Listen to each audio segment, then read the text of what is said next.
Oke, bismillahirrahmanirrahim. Assalamualaikum warahmatullahi wabarakatuh. Selamat pagi dan salam sejahtera untuk kita semuanya. Oke, di pagi hari ini kita akan lanjutkan materi kita. Kalau sebelumnya kita sudah mempelajari tentang aturan dalam menghitung perubahan entalpi, nah kali ini kita akan lanjut ke materi dari macam-macam dari perubahan entalpi itu sendiri. So, silakan siapkan catatan kalian, silakan kalian simak dan perhatikan ya, dipahami, lalu kemudian jika ada yang ingin ditanyakan, silahkan ditanyakan. Jangan lupa dicatat ya. Oke, perubahan entalpi yang pertama itu ada perubahan entalpi pembentukan standar atau dilambangkan dengan delta H F0 ya. Nah, apa itu perubahan entalpi pembentukan standar? Perubahan entalpi pembentukan standar adalah perubahan entalpi yang diperlukan atau dilepaskan pada pembentukan 1 mol senyawa dari unsur-unsurnya dalam keadaan standar. Dalam keadaan standar di sini artinya pada setiap pembentukan reaksi itu jumlah molnya itu selalu 1. Ingat ya, pada keadaan standar untuk jumlah pembentukan reaksinya itu jumlah senyawanya hanya 1 mol ya. Nah, untuk mengerjakan perubahan entalpi dari pembentukan standar ini atau delta HF0 ini ada tips dan triknya. Tips dan triknya itu untuk perubahan entalpi pembentukan standar ini selalu dibentuk dari unsur-unsurnya. Misalnya H2, O2, Cl2, N2, dan sebagainya. Ingat ya. Oke, untuk memudahkan kita langsung saja ke contoh soalnya. Nah, di sini ada contoh NaCl dalam bentuk es solid. Ya, maka perubahan entalpi pembentukan standarnya adalah, nah yang pertama kita tulis dulu NaCl ya. Ini sudah saya tulis, lihat NaCl yang warna merah ini ya. Nah, NaCl ini terbentuk dari apa? Coba diingat tips dan triknya, dibentuk dari unsur-unsurnya. Ya, berarti unsur-unsurnya adalah Na plus Cl. Nah, karena Na ini adalah logam, dia dapat berdiri sendiri, berarti kita tulis saja Na saja. Nah, Cl ini adalah Cl, dia merupakan unsurnya, jadi Cl2 ya. Nah, jangan lupa karena dalam situasi ini adalah dalam kondisi standar, maka NaCl-nya ini, lihat di tulisan di depan NaCl yang warna merah itu saya tulis 1 mol ya, itu berarti dalam keadaan standar itu 1 mol. Nah, agar menjadi 1 mol, unsur Na yang di depan ini kan udah 1 ya, 1 Na tapi nggak ditulis satunya. Nah, plus, nah ini kan tadinya Cl2. Agar menjadi 1, maka kita tambahkan setengah di depannya kan. Kalau misalnya 2-nya dikalikan setengah jadi 1. Nah, berarti ini sudah setara ya. Nah, delta HF-nya ini, perubahan entalpinya ini sudah diketahui yakni negatif 401,9 kilojoule. Seperti itu ya. Oke, contoh berikutnya ada NH3. Kita tulis dulu NH3. Nah, NH3 ini perubahan entalpinya sudah dalam bentuk standar ya, 1 mol. Nah, dia dibentuk oleh unsur-unsur apa? Oke, sekarang kita jawab ya. NH3 berarti terbentuk dari N plus H. Nah, N-nya ini merupakan N, dia tidak bisa berdiri sendiri kan? Berarti dia N2 ditambah unsur H2. Nah, karena dia dalam bentuk standar 1 mol, maka kita harus setarakan juga. Karena dia N2, agar menjadi 1, maka di depannya dikalikan setengah. Begitu juga dengan H2. Karena pada NH3 hanya ada 3, maka ini kan yang di depan ini unsurnya adalah H2. Agar menjadi 3, maka kita harus kalikan dengan 3/2. 2 kali 3, 6, dibagi 2 sama dengan 3. Jadi sudah setara ya. Maka ini adalah perubahan entalpi standarnya ya. Jadi dapat disimpulkan bahwa perubahan entalpi pembentukan standar itu dapat dibentuk dari unsur-unsurnya ya. Oke, kita lanjut. Oke, yang kedua ada perubahan entalpi penguraian standar atau dilambangkan dengan delta HD0 ya. Apa itu perubahan entalpi penguraian standar? Perubahan entalpi penguraian standar adalah perubahan entalpi yang diperlukan atau dilepaskan pada penguraian 1 mol senyawa menjadi unsur-unsurnya dalam keadaan standar. Nah, yang perlu kita ketahui untuk mengerjakan perubahan entalpi penguraian standar ini, kita hanya perlu tahu tips dan triknya. Nah, apa itu tips dan triknya? Untuk mengetahui nilai dari delta HD0-nya, itu adalah hasilnya dari kebalikan dari delta HF0. Ya, jadi hasil dari perubahan entalpi penguraian standar itu kebalikan dari hasil perubahan entalpi pembentukan standar, ya. Oke, kita langsung ke contoh soalnya. Nah, di contoh soalnya ini ada NaCl, sama kan kayak yang tadi. Cuma kalau yang perubahan entalpi pembentukan standar, NaCl-nya itu berada di sisi sebelah kanan.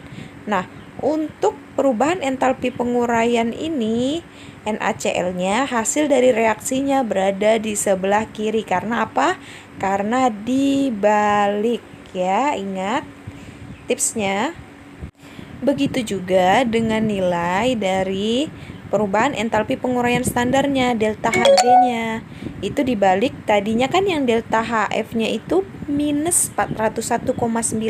Nah, di perubahan entalpi penguraian ini berubah nilainya menjadi positif 401,9 kilojoule karena dibalik tadi, ya.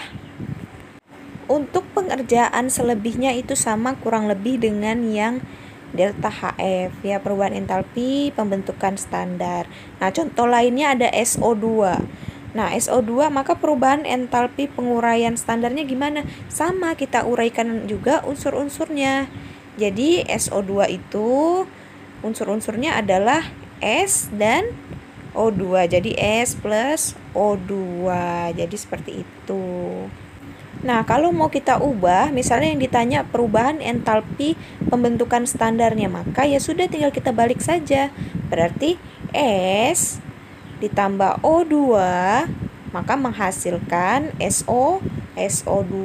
Seperti itu. Jangan lupa bentuknya ditulis, ya. SO2 ini dalam bentuk gas, itu yang kecil di bawah itu, ya, G, dilambangkan dengan G. Yang S itu S kecil, artinya solid, ya. Sampai di sini sudah cukup jelas, ya, saya rasa. Intinya, untuk perubahan entalpi pembentukan standar dengan perubahan entalpi penguraian standar ini saling berhubungan, ya.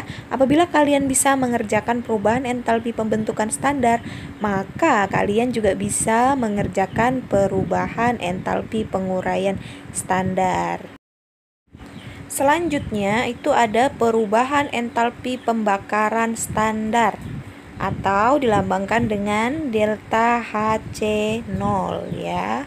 Apa itu perubahan entalpi pembakaran standar? Perubahan entalpi yang diperlukan atau dilepaskan pada pembakaran sempurna 1 mol, ya, pada keadaan standar. Lagi-lagi pada keadaan standar, ya, semuanya itu pada kondisi 1 mol.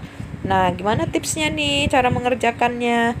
Biasanya pada reaksi pembakaran ini itu dibutuhkan unsur oksigen atau O2. Misalnya pada contoh soal di bawah ini, ya.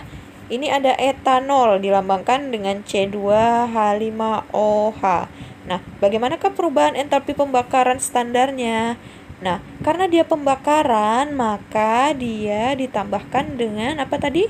Dengan oksigen atau O2. Berarti yuk sekarang kita tulis, berarti C2H5OH ini dalam kondisinya itu liquid, ya, L dilambangkan dengan L ditambah karena dia pembakaran ditambah O2, ya, maka menghasilkan reaksi. Lihat yang warna merah, reaksinya itu adalah CO2 plus H2O.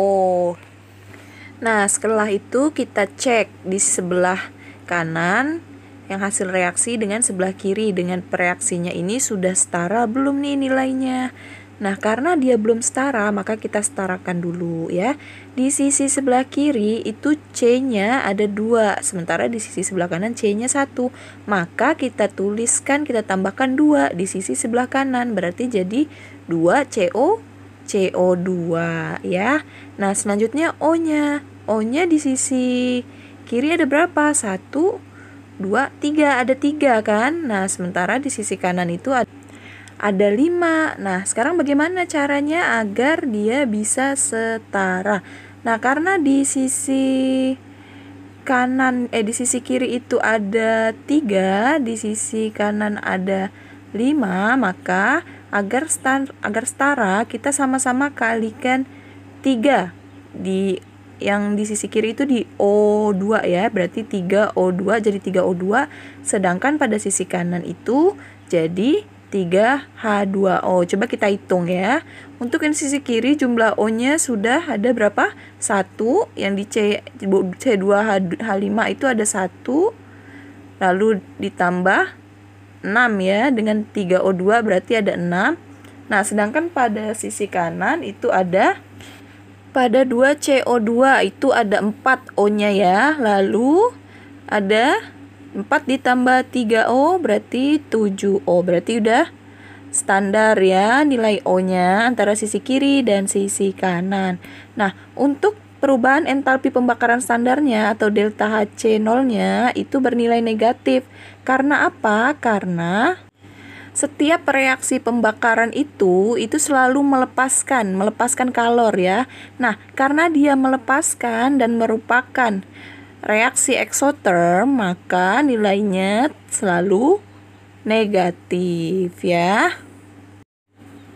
Selanjutnya ada perubahan entalpi netralisasi standar atau delta HN0, yang artinya adalah perubahan entalpi yang diperlukan atau dilepaskan untuk menetralkan 1 mol asam oleh basa atau sebaliknya, oleh basa 1 mol basa oleh asam gitu ya, yang diukur dalam keadaan standar.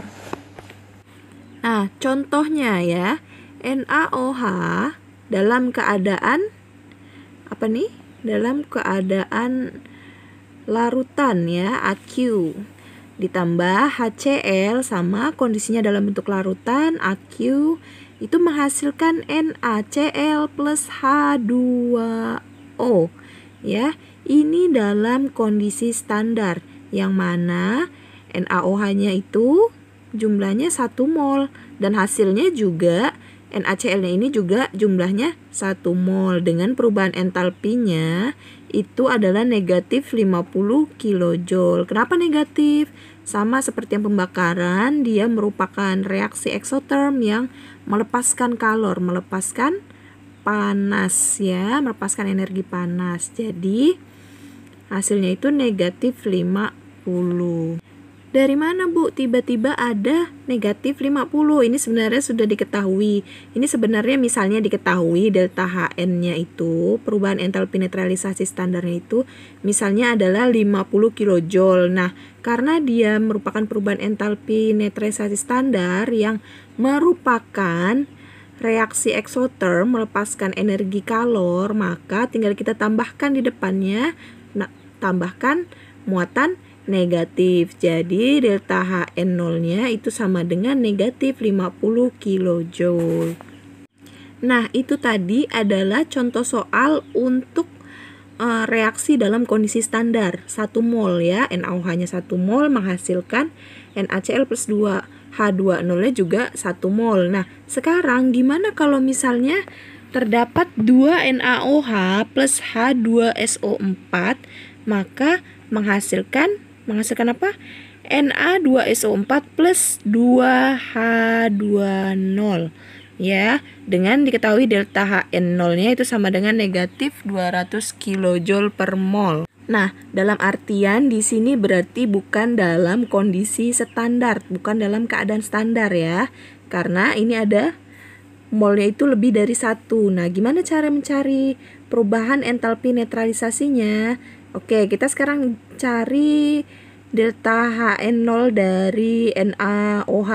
Nah, di sini kan jumlah molnya itu ada 2. Lihat ya, di 2 NaOH ada 2. Berarti rumusnya adalah delta HN0 itu dibagi dengan jumlah molnya. Berarti negatif 200 dibagi dengan 2.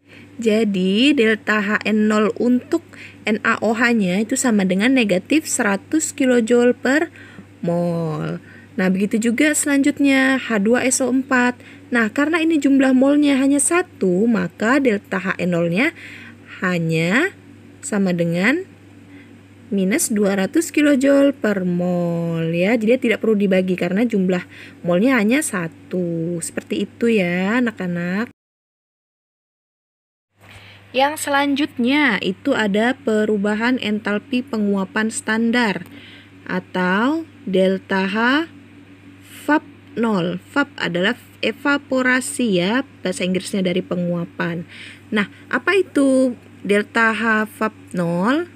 Itu perubahan entalpi yang diperlukan atau dilepaskan pada saat 1 mol zat dalam fasa cair berubah menjadi fasa gas pada keadaan standar. Nah, yang perlu diingat ini kalau perubahan entalpi penguapan berarti fase cair berubah menjadi fase gas. Itu saja yang perlu diingat ya. Contohnya misalnya H2O. H2O ini kan air ya, cair berarti liquid lambangnya. Itu berubah menjadi H2O dalam bentuk gas dengan delta H VAP 0-nya diketahui positif 44 kJ per mol. Seperti itu saja.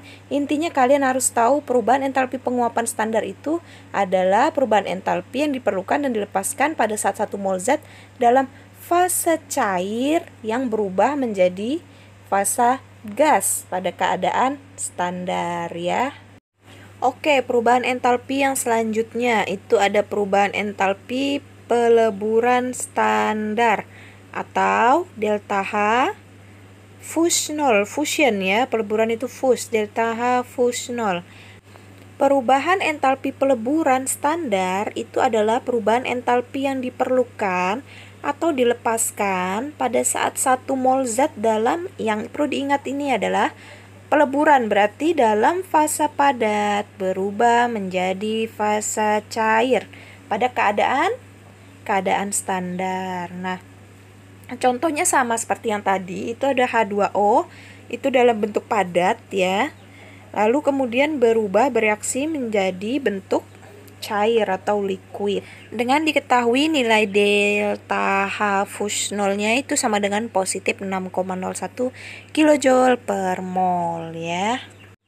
Selanjutnya ada perubahan entalpi sublimasi standar atau delta H sub 0 yang merupakan perubahan entalpi yang diperlukan atau dilepaskan pada saat 1 mol zat dalam fase padat berubah menjadi fase gas.